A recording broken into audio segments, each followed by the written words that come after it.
شرم کرو حیا کرو ایمان کو رہا کرو شرم کرو حیا کرو ایمان کو رہا کرو شرم کے یہ ذات ہے ہم نہیں مانتے شرم کے یہ ذات ہے ہم نہیں مانتے شرم کرو آہستہ چلیں آہستہ آہستہ رہا کرو رہا کرو رہا کرو پوری قوم کو وہ یہ ہے کہ جو عمران خان صاحب کی اور بشرا بی بی کی توشہ خانہ کیس میں جو سزا تھی اس کو معطل کر دیا گیا۔ آج کی سماعت کے حوالے سے ذرا بتائیے گا تفصیلی طور پر کیا کچھ اندر ہوا؟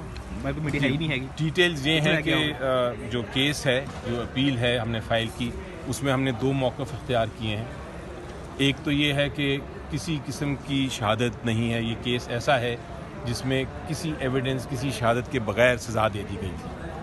تو جب ایک کیس میں شہادت ہی نہ ہو اور سزا دے دی جائے تو پھر اس کا یہی انجام ہوتا ہے کہ پہلی ہیئرنگ پہ ہی اس کی سزا جو ہے معطل ہو جاتی ہے۔ دوسرا ہمارا یہ بھی پوائنٹ ہے کہ یہ جو کچھ کارروائی ہوئی جیل میں، جو کچھ یہ کیس مقدمہ چلایا گیا، یہ فیئر ٹرائل نہیں ہے، یہ آئین کے خلاف تھا، آرٹیکل 10A کے خلاف تھا۔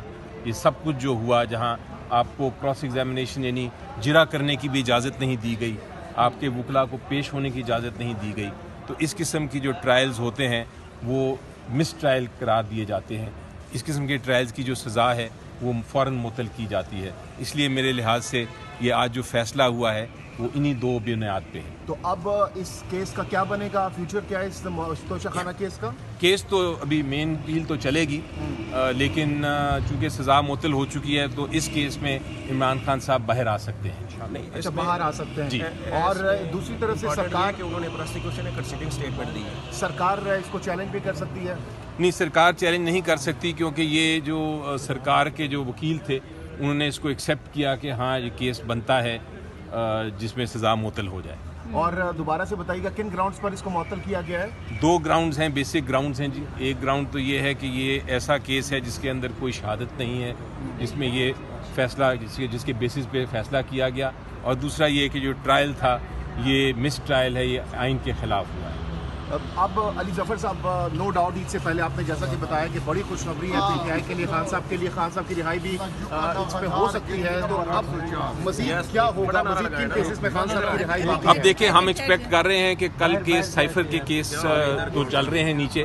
تو اگر عمران خان صاحب، اب یہ دیکھیے اتنا بڑا الیکشن ہو گیا، اتنا بڑا الیکشن ہو گیا اور عمران خان صاحب کو اجازت نہیں تھی کہ وہ اپنے سیاسی زعماء سے ملے، اسد قیصر صاحب سے ملتے، عمر ایوب خان صاحب سے ملتے، میرے سے ملتے اور ہمارے جو پولیٹیکل لیڈرز ہیں ان سے ملتے۔ پورا الیکشن ہو گیا، ٹکٹ ڈسٹریبیوشن میں سوائے بیرسٹر غور کے کوئی کسی سیاسی شخصیت کو ملاقات کی اجازت نہیں دی۔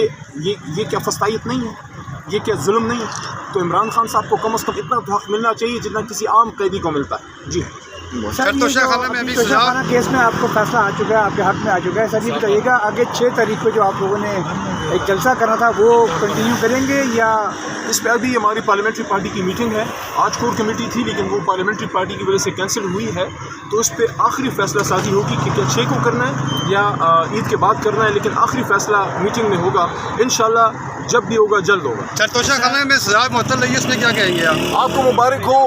دیکھیں، جھوٹ سدا نہیں رہتا، ظلم سدا نہیں رہتا، انشاءاللہ حق اور سچ کی جیت ہوئی ہے اور مزید بھی ہوگی۔ خان صاحب کو عید سے پہلے دیکھ رہے ہیں یہاں پر، پارلیمنٹری پارٹی میٹنگ عید سے پہلے خان صاحب کو اپنے درمیان پا رہے ہیں جلد انشاءاللہ۔ میں کوئی ایسی ڈیٹ نہیں دینا چاہتا جس پہ پھر میں جھوٹا ثابت ہوں۔ ہمارے وکلاء نے یہ بات کی تھی کہ عید تک، لیکن انہوں نے ایک امید کا اظہار کیا تھا، لیکن جلد انشاءاللہ خان صاحب ہمارے بیچ ہوں گے۔